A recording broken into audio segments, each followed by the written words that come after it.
بسم اللہ الرحمن الرحیم۔ السلام علیکم، میں ہوں عبدالرزاق اور آپ دیکھ رہے ہیں انفارمیشن ہب۔ اللہ تعالیٰ نے اپنی جتنی بھی امتیں ہیں ان کے لیے پیغمبر مبعوث فرمائے اور ہر پیغمبر کا اپنا رتبہ ہے، لیکن حضور اکرم صلی اللہ علیہ وسلم جو ہیں وہ آخری نبی ہیں اور انہوں نے رسالت اور نبوت کا جو ایک سلسلہ ہے اس کو مکمل کر دیا ہے۔ اور حضور اکرم صلی اللہ علیہ وسلم کی ایک حدیث بھی ہے کہ میں آخری نبی ہوں، میرے بعد کوئی نبی نہیں آئے گا۔ آج ہم اسی پر ایک بات کریں گے کہ ایک جھوٹا نبی نعوذ باللہ اس کے بارے میں کہ وہ کون تھا۔ ویڈیو شروع کرنے سے پہلے آپ سے ایک چھوٹی سی درخواست ہے، ہماری ویڈیو کو لائک کر دیں، چینل کو سبسکرائب کر دیں اور ساتھ ہی بیل آئیکن کی گھنٹی کو دبا دیں تاکہ نئے آنے والی ویڈیو آپ تک بآسانی پہنچ جائے کریں۔ حارث کذاب ایک ایسا جھوٹا نبی تھا نعوذ باللہ جو خود کو نبی کہلواتا تھا، حالانکہ حضور اکرم صلی اللہ علیہ وسلم کی حدیث مبارکہ واضح ہے کہ حضور اکرم صلی اللہ علیہ وسلم نے ارشاد فرمایا کہ 30 جھوٹے ایسے دجال ہوں گے جو خود کو نبی کہلوائیں گے، یعنی کہ جھوٹی نبوت کا دعویٰ کریں گے، حالانکہ میں آخری نبی ہوں اور اللہ تعالیٰ نے مجھے تمام جہانوں کے لیے رحمت للعالمین بنا کر بھیجا ہے۔ ان میں ایک دجال حارث کذاب ہے جو کہ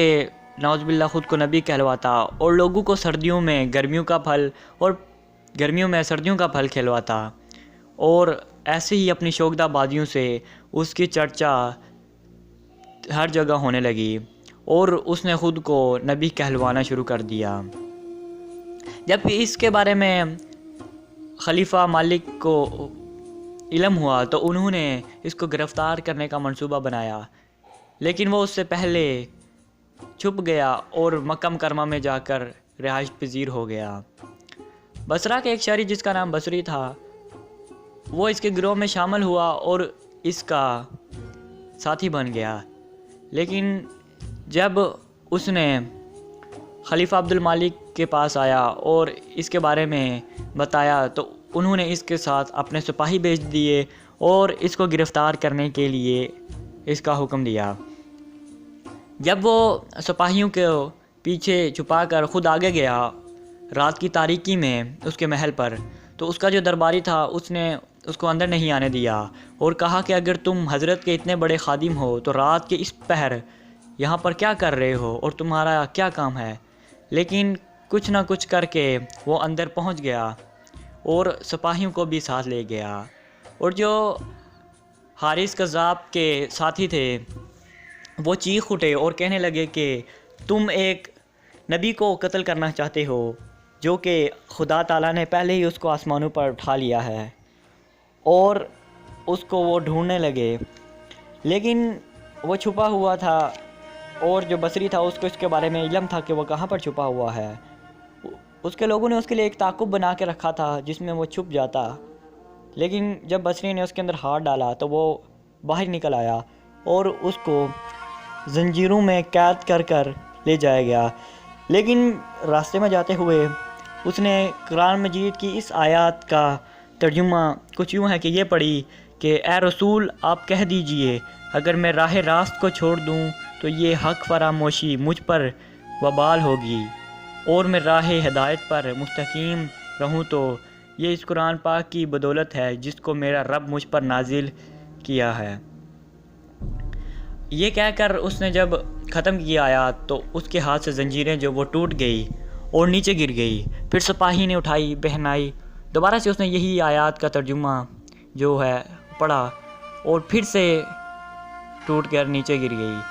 جب اس کو خلیفہ کے پاس لے جایا گیا تو خلیفہ نے اس سے دریافت کیا کیا تم واقعی نبی ہو؟ تو اس نے کہا ہاں، یہ میں خود سے نہیں کہتا بلکہ مجھے وہی الہی ہوتی ہے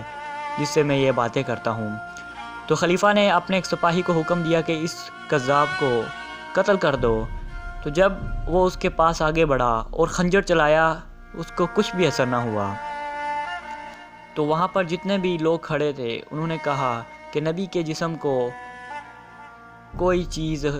نقصان نہیں پہنچا سکتی۔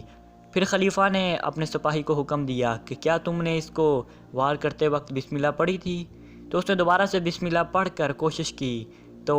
اس کو ایک گہرا زخم آیا جس کے نتیجے میں وہ جام بحق ہو گیا اور ادھر ہی اس نے اپنا دم توڑ دیا۔ تاریخ کی کتابوں میں یہ واضح لکھا ہوا ہے کہ جو حارث کذاب تھا وہ لوگوں کو کہتا کہ آؤ تمہیں میں دمشق سے فرشتوں کا جاتے ہوئے دکھاؤں، اور لوگ اسے محسوس بھی کرتے کیونکہ وہ جو فرشتے تھے وہ کوئی اور نہیں جن تھے، شیطانی جن جو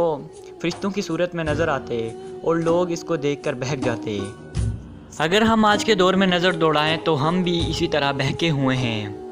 اور ہمیں غلط اور اچھے کے بارے میں کچھ علم نہیں ہے۔ ہم غلط کو صحیح اور صحیح کو غلط سمجھ رہے ہیں۔ ہمیں اللہ تعالیٰ سے ہر وقت پناہ مانگنی چاہیے اور ان دجالی فتنوں سے بھی پناہ مانگنی چاہیے، کیونکہ یہ ایک ایسا دجالی فتنہ ہے جس کے بارے میں نہ کہ حضور اکرم صلی اللہ علیہ وسلم نے لوگوں کو خبردار کیا، بلکہ اس سے پہلے آنے والے جتنے بھی نبی تھے انہوں نے بھی اپنی امتوں کو ڈرایا ہے اور اس فتنے کے بارے میں کہا کہ یہ آنے والی دنیا کا سب سے بڑا فتنہ ہوگا اور یہ فتنوں میں سب سے بڑا ہوگا۔ اللہ تعالیٰ سے ہمیں ایسے فتنے سے پناہ مانگنی چاہیے۔ اگر آج کی ویڈیو آپ کو پسند آئی ہو تو ویڈیو کو لائک اور چینل کو سبسکرائب کر دیں، کیونکہ ہم ہر روز ایسے ہی انفارمیٹیو اور اسلامک ویڈیو آپ کے لیے لاتے رہتے ہیں۔ شکریہ، السلام علیکم۔